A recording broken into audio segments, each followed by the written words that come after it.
คำว่าอันนี้เว้าเผื่อไว้เด้อเว้าเผื่อไว้ตั้งแต่อนาคตแบบบ่เทื่อบ่มีหยังเฮ็ดนะบ่มีหยังเฮ็ดแบบมันบ่มีทางไปก็บอกก็ว่าบ่นั้นก็สิให้ไปเผาศพเผาสวนให้ก็สิให้อยู่ดอกต่างนำไปเบิ่งนั่นแหละไปเผาบ่ได้นั่นจะถ่ายคลิปใส่หยังก็จะเฮ็ดแล้วตีนกาไว้คือ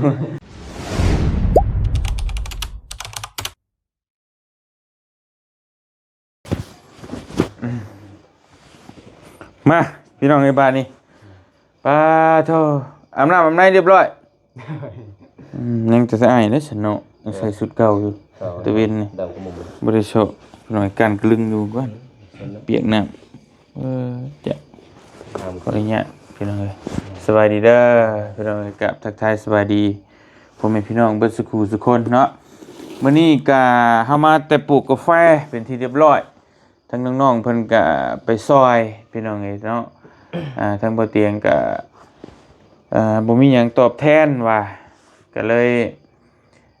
นัดกันว่าสิพาน้องเพิ่นไปเลี้ยงสินดาดก็รวมเบิดทั้งพุ่นแหละบ่าวเจ็บบ่าวตูนน้องบองแล้วก็ทั้งน้องอันน่ะอีหยังน้องสารเพชรกับน้องหยังน้องต่อไปน้องหยังสิ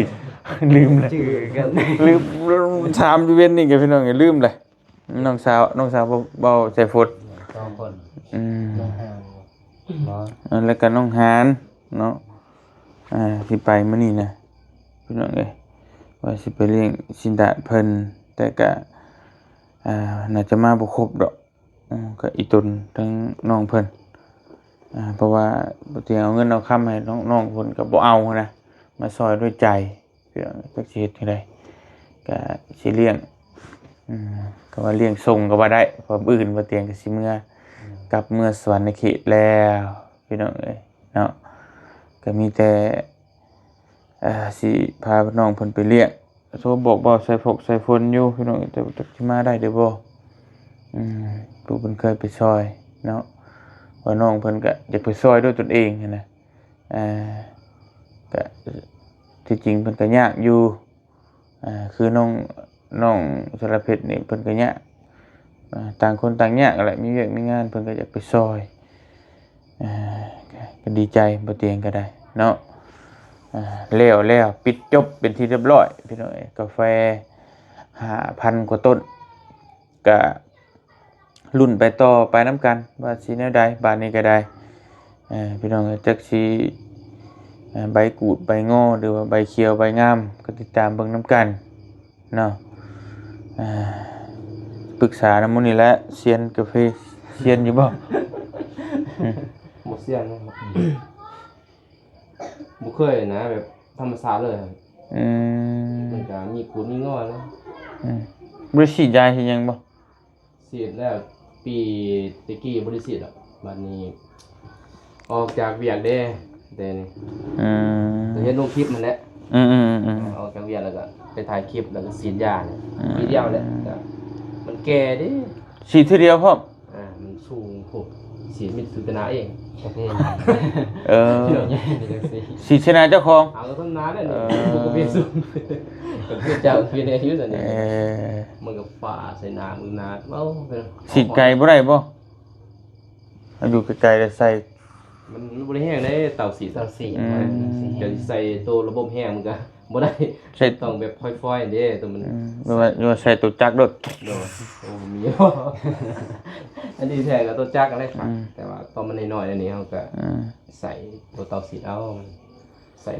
เป็นผลออกซื่อนะเป็นอะไรเนาะแต่ก็ลองเบิ่งเนี่ยก็พอปลูกใหม่มาอยู่กันคบหน้าคบตาได้พี่น้องมื้อนี้3พี่น้องบ่ได้สัมภาษณ์จักเทื่อเนาะมาแต่นครหลวงครับสิได้จะมาเห็นเพิ่นมาจากนครหลวงสัมภาษณ์ของเพิ่นก่อนมาถามเป็นยูทูบเบอร์หลังจากเป็นยูทูบเบอร์ไปเพิ่นไปถ่ายคลิปบ่บ่มีเวลาสิถ่ายนะเพราะว่าเอาเฮ็ดน้ำจิ้มว่าลิ้นโทรศัพท์ก็บ่ได้เลยป๊าดกำก่อนโหลีไอ้ลิ้นนี่ก็ไล่ออกเลย ถ่ายคลิปให้แล้วแล้วก็ หูดลีเนาะ เลย เป็นจังไปจักเดือนน้องไปจักเดือน ประมาณเศร้า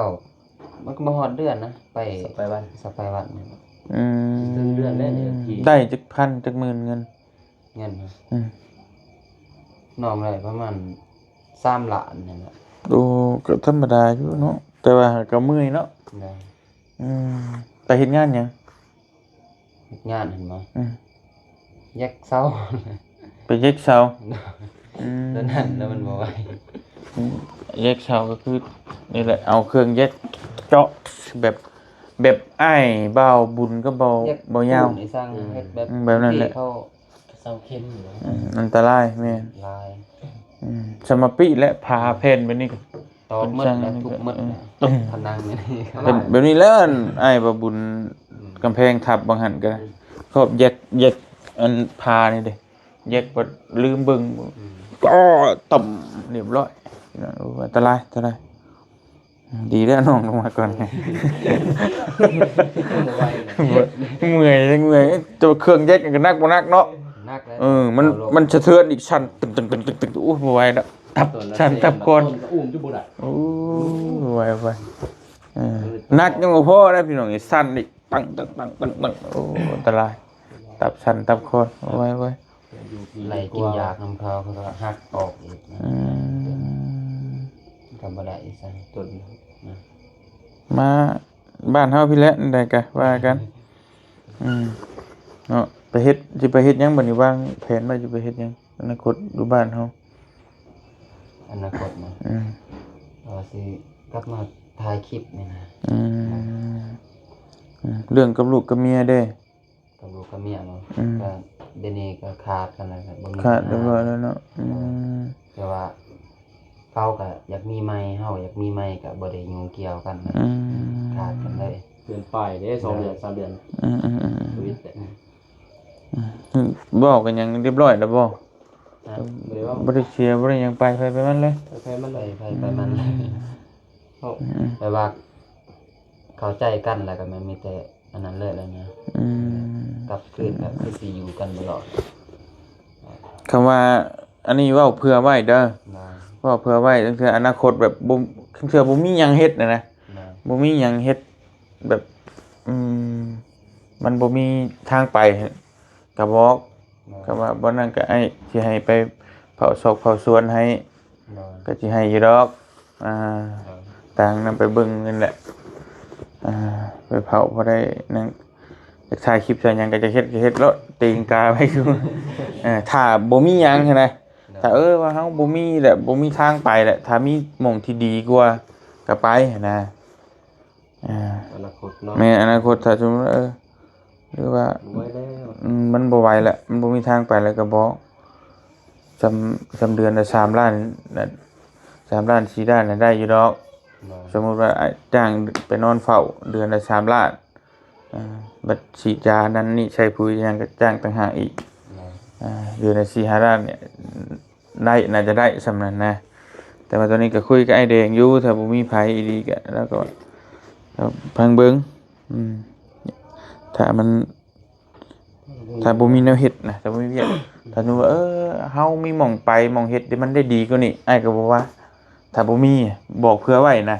ก็บอกได้ว่าบ่มีแนวเฮ็ดก็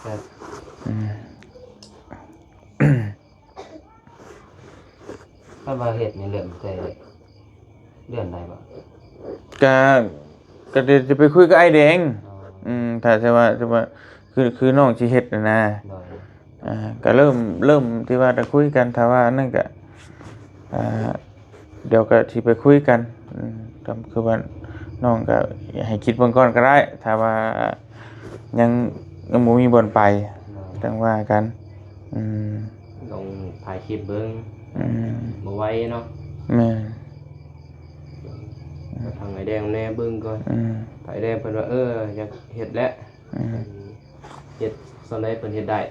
บัดนี้เพิ่นว่าบ่ได้แล้วบัดนี้แต่ว่า ตั้งแต่อนาคตอีกก็ตั้งแต่บัดได้ดูในเมียไปอีกเนาะ นะ แล้วเลยแม่ก็ไปนอนอยู่หันก็ไปนะ บ่เสริมสิได้ เอาบ่นี่ได้เออคือน้องเห็นนั่นแหละฟืนไฟหยังตอนนี้ระหว่างช่วงใหม่นี่อ้ายสิให้ไอ้แดงอยู่ก่อนเพราะว่าเราเป็นช้าง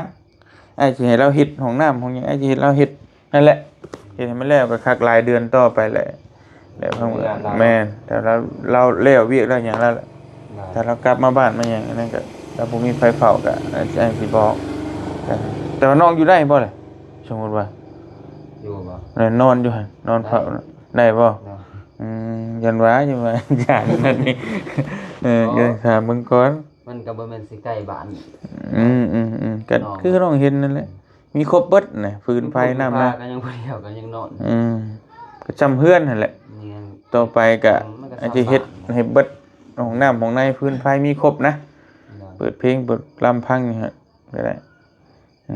มีแต่กลางคืนก็ไปนอนสมมุติว่าหรือว่ากลางเว้นมีเวียกมีหยังก็เด็กๆน้อยๆก็ไปแล้วตอนแรกก็เข้ามาก็นอนบ่มีมื้อใดบ่มีเวียกไปก็นอนก็อยู่หั่นแหละก็พอมีอยู่ดอกเวียกเฮ็ดนั่นแหละประมาณนั้นอย่าเผื่อไว้ก็ช่วยกันนั่นแหละเพราะอ้ายก็บ่อยากเอาคนอื่นเด้คนอื่นเฮาก็มันก็บ่ไว้ใจเขาจักมันก็บ่คักนั่นแหละว่าไงก็จะเอาคนเฮาเองก็อันนั้นก็แต่ช่วงใหม่นี้อ้ายสิให้ไอ้แดงอยู่ก่อนช่วงนี้เรายังเฮ็ดอยู่เด้ยังคาอยู่ต้องสิปลุกหันปลุกนี่นั่นอยู่นั่นแหละ มันหลายสิ่งหลายอย่าง ยังลาย ยังลาย โอ้สาวกาแฟมัน สมมุติว่าแม่นต่อไปคือมันนั่นน่ะมันก็หญ้านี่ก็ต้องเสียตลอดแม่นบ่ล่ะต้องได้เสียหญ้าตลอดแม่แม่แล้ววันนี้ก็สมมุติอันค่าเฝ้าน่ะต่างหากสมมุติว่าบ่ได้เฮ็ดหยังนะนอนอยู่ซื่อไอ้สิ3ล้านนี่มื้อไล่เป็นมื้อละแสนนอนอยู่ซื่อแต่น้องเสียหญ้าก็ต่างหากน้องก็ไล่ไปถ้ามื้อละใช้ปุ๋ยมื้อนั้นก็เขาจ้างกันเท่าใดเสียหญ้ามื้อละแสนปลายบ่ก็ไล่กันไปก็บวกกันไปอีกนะประมาณนั้นก็สิได้อยู่หม่องนี่บ่ตกดอกไอ้ว่าเดือนสิ5ล้านนี่บ่ตกนี่แต่ว่ามีหม่องอื่นดีกว่าก็ไปถ้าบ่มีก็ไปอยู่นะประมาณนั้นแต่คนอื่นไอ้ก็บ่จะคักปานใดไปก็บ่ไว้ใจมันก็บ่นั่น เราก็บ่ทันหูไฟ แต่ว่าไอ้ก็เฮ็ดไว้ให้เบิดแล้วนี่คือเรื่องความสะดวกสบายก็ปืนไฟน้ำในทุกสิ่งทุกอย่างนั่นแหละมันก็อย่างน้อยมันก็สิไข้กว่าอันนั่นอยู่เนาะว่านี่ก็นักคนตายอยู่ดอกนี่ก็บ่แทบจะบ่ได้มีหยังดอกอยู่ธรรมชาติ คุมตัวเองนะเฮ็ดคุมตัวเอง เมาเป็นระเบียบเมา ก็พิลึกพิโลดีเนาะบ่ได้ก็ได้ นักตัวเต่าลมมัน เป็นจะตายดีแล้วนะ อย่างก็หอดได้ทาง ฮอดแล้วเวียงจันทน์บ่ต้องเว้าบ่คืออยู่พี่อยู่แล้วต่างกัน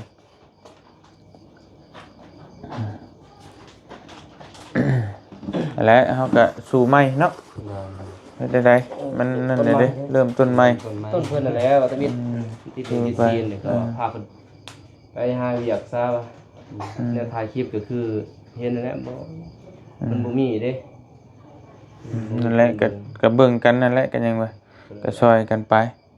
เพิ่นไปเวียกเบิ่งลองสู่เบิ่งว่าคิดว่าสิได้สิดีสุดท้ายก็หมู่นั่นอีกนั่นอีกบ่แพ้หมู่แล้วเอาไปเดินก่อสร้างของบ่โกงจักก็แล้วแหละ นั่นแหละก็เบิ่ง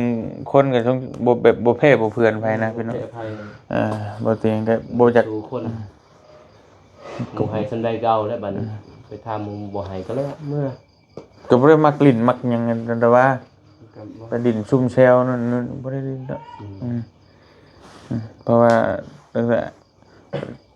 บางคนไอ้สมมุติว่าคนอื่นนั่นก็บ่จักดิเนาะตั้งแต่พากันไปมั่วสุมเสพยุงเสพยาว่าพื้นน่ะมันก็โอ้ก็เสียเฮาเบิด กิน คนอื่น ทำลิ้นซ้ำกินชื่อไก่ชื่อกามาต้มกินตุ้มแซ่บสิบ่เป็นหยังเห็นรถมีหมู่มีพวกบ่ลิ้นเนาะน่ะก็น้องคิดว่าสิอยู่ได้แม่นบ่สิอยู่ได้บ่สมมุติว่า อยู่หั่นบ่ แม่น ก็ได้ หรือว่าคิดมันก่อนก็ได้ถ้าสมมุติว่าน้องว่าคักแน่ตัดสินใจเด็ดขาดคักแน่ก็บอกอ้ายนะอ้ายก็จะได้คุยกับไอ้แดงก็สิว่าสิได้ให้ไผเผาถ้าน้องคิดว่ายังบ่โอเคคิดบ่ชงสิอยู่ได้ก็บ่เป็นหยังเดี๋ยวไงมื้อนี้ได้ไปอยู่หั่นจังว่า ได้เมียยังบ่จักเนาะ แต่ สนุเสียหยะเสียหยะเนาะ แต่อนาคตเพิ่นแล้วกัน เดี๋ยวมื้อนั้นแหล้วมาช่วยก็ได้ เอาบ่แม่นว่าเป็นบ่าวโสดอะนะเคยมีพูดเรื่องแล้วแต่อนาค ก็ ต บ่ว่ากันหาเงินหาคำเพิ่นก็ได้ก็ยังบ่คิดว่ามันเว้าเรื่องลูกเรื่องเมียมันก็ไปกันใหญ่อีก ภาระหลายเด้ มีภาระอะไร มันผู้เองเลยเนาะเคยมีผู้เอง สู่ต่อไปเนาะเริ่มต้นใหม่เฮ็ดได้ปีนี้อายุจักปีล่ะ นี่28ปี เป็นน้องบ่เตียงอยู่ได้เลียกันโอ้ยังจำไปรุ่นอยู่พี่น้องไอ้20ปลายปี บางคน40-50แล้วก็ยังนั่นเนาะ ยังลินอยู่ ยังเดียว สบาย มืดอ่ะ โอ้ยเบิดดอกพอแต่เฮาตั้งตนตั้งตัวได้ ทางค่ำได้ นี่ก็ตั้งต้นตั้งโตให้ก่อน แม่นคิดปานใดล่ะก็รู้เรื่องเมียกัน หาเงินหาคำตั้งรักปักฐานเนาะ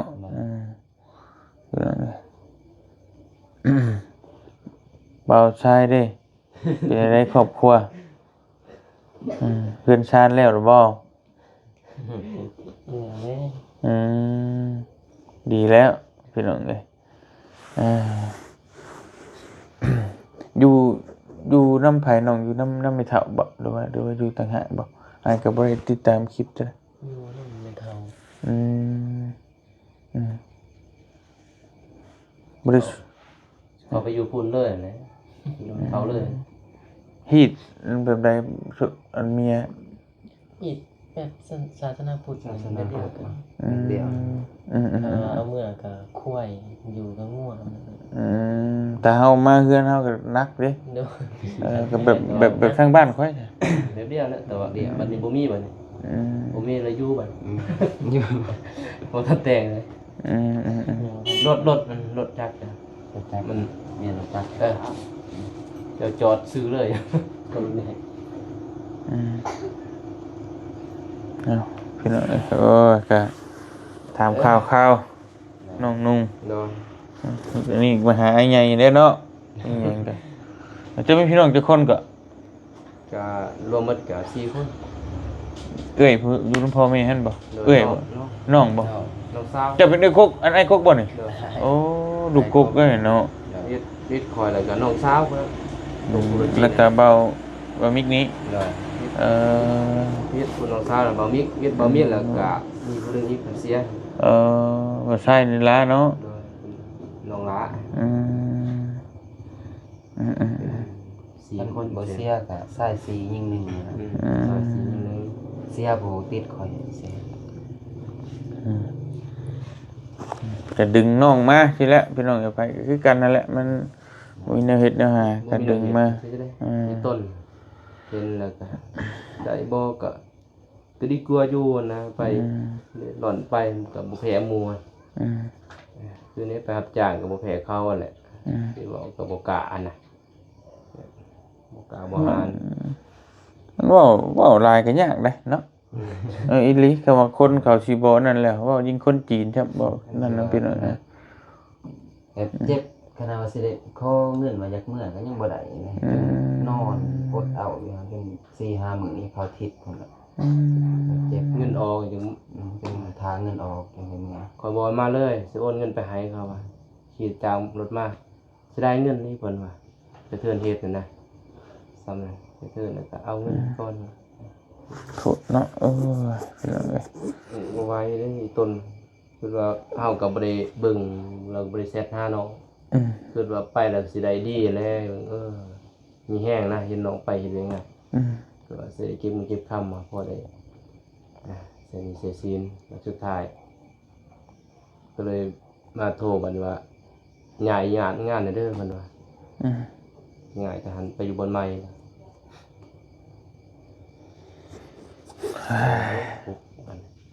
มาบัดนี้มันแยกอยู่อันนี้ก็เจ็บแล้วบัดนี้เป็นเหตุงานบ่เคยเฮ็ดหนักสำนั้นเด้มันหน่วยมันเตาลมเนาะ หนักได้แยกหมดมือ ตักบ่เตียงคิดไปซิ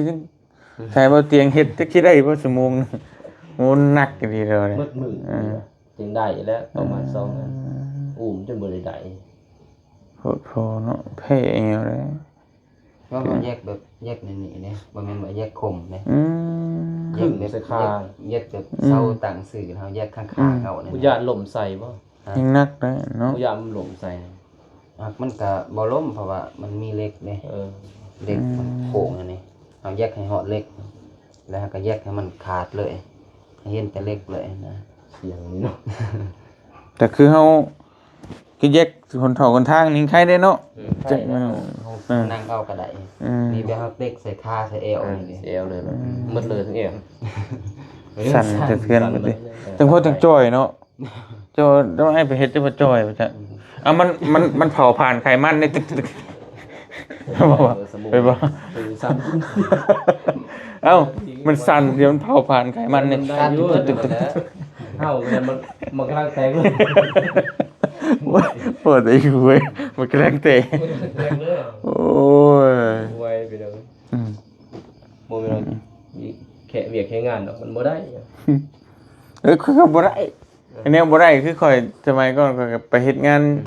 อยู่ไทยก็ข่อยก็เลือกบ่เลยได้หม่องหนึงเฮ็ดงาน2มื้อก็มี3มื้อเดียวก็มีบ่ได้ไปเปลี่ยนไปเลย เอาบ่แค่เวียกนะแต่ว่าเลือกเวียกเลยได้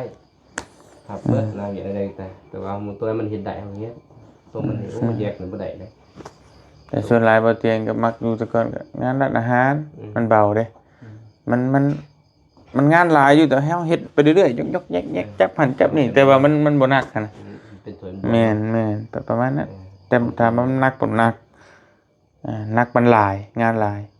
เล่นหัวปิ่นอยู่แล้วแต่บ่ได้กินข้าวแล้วนั่นก็แต่มันเบาเฮาห่างกันเนาะ เลิกดึกอีกเห็นบ่จะข่อยจังมักนอนดึกนะ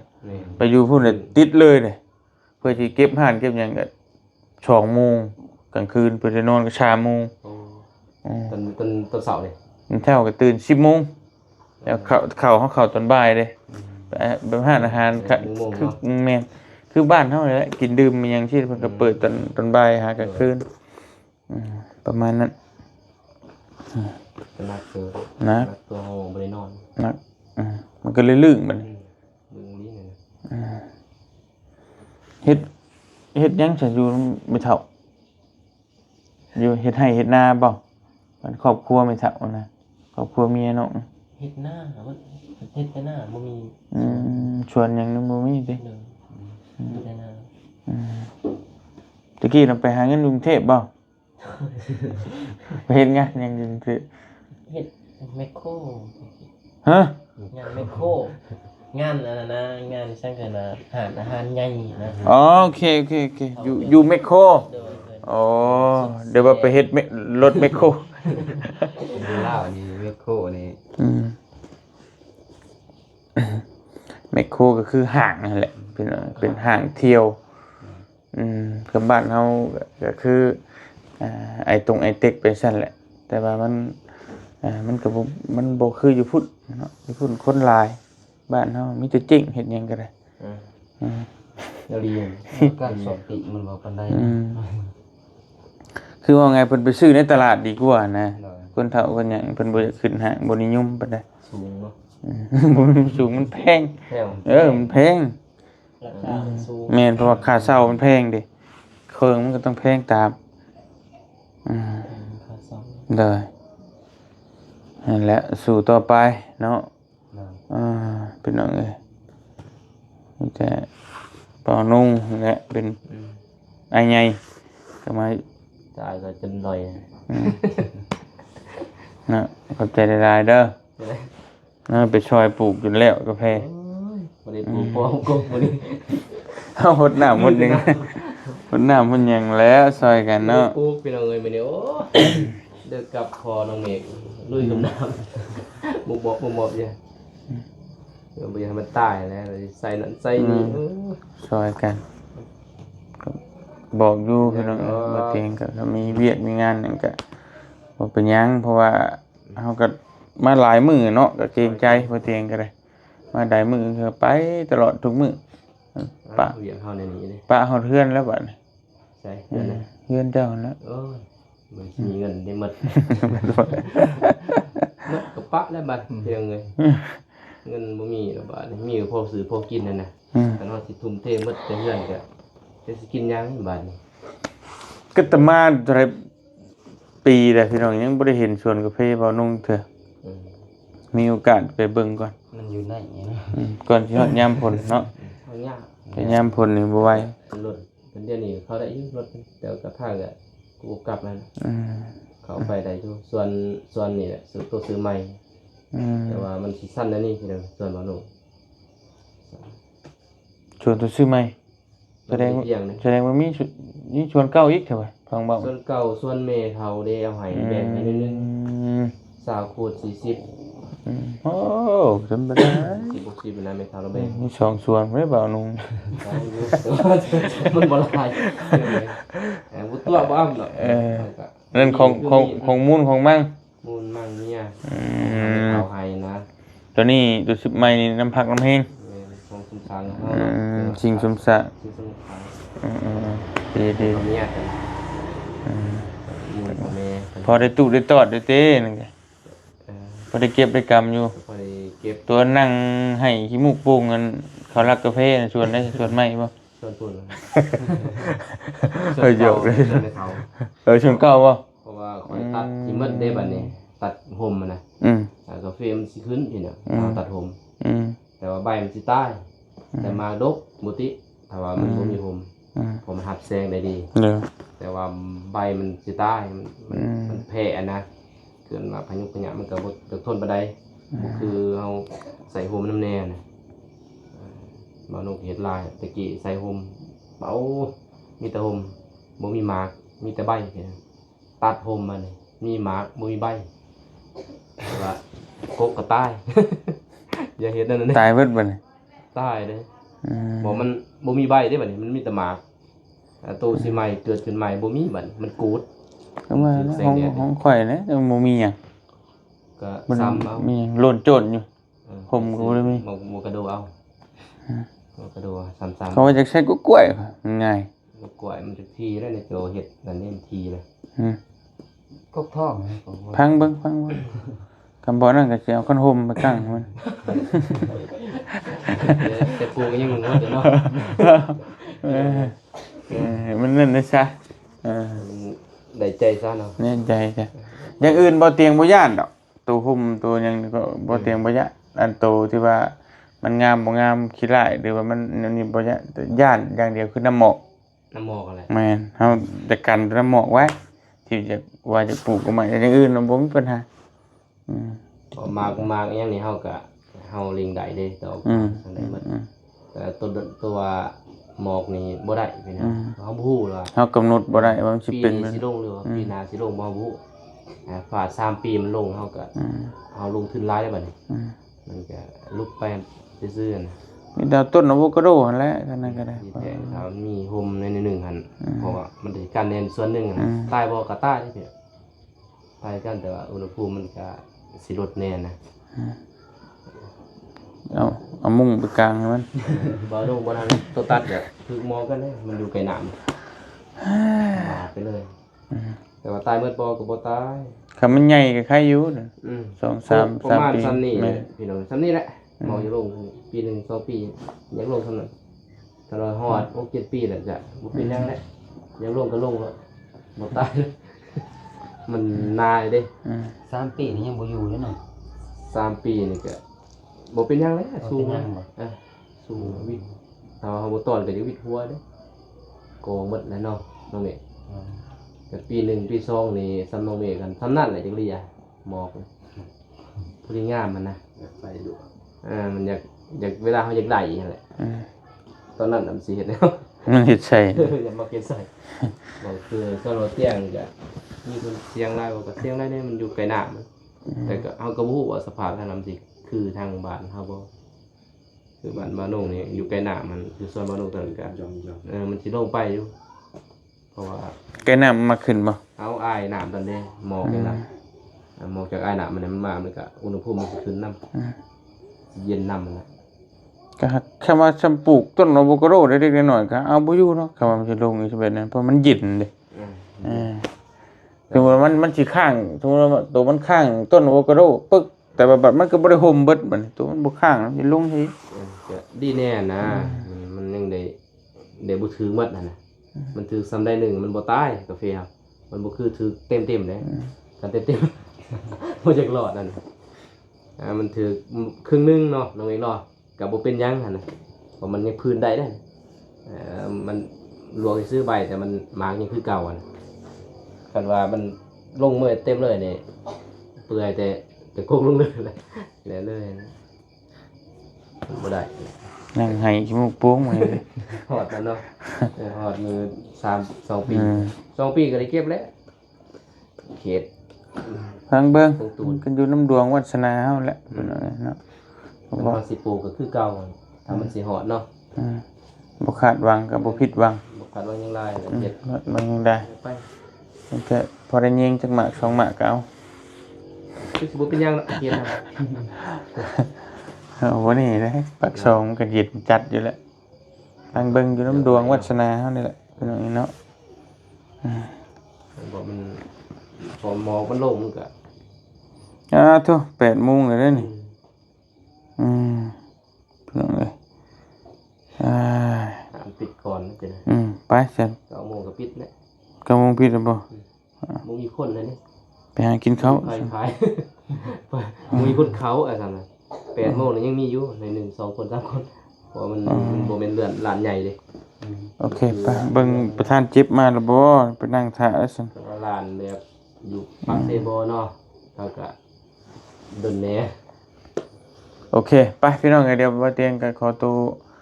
ไปหากินข้าวกินน้ำก่อนเดี๋ยวพาน้องๆเพิ่นไปกินจังได๋ก็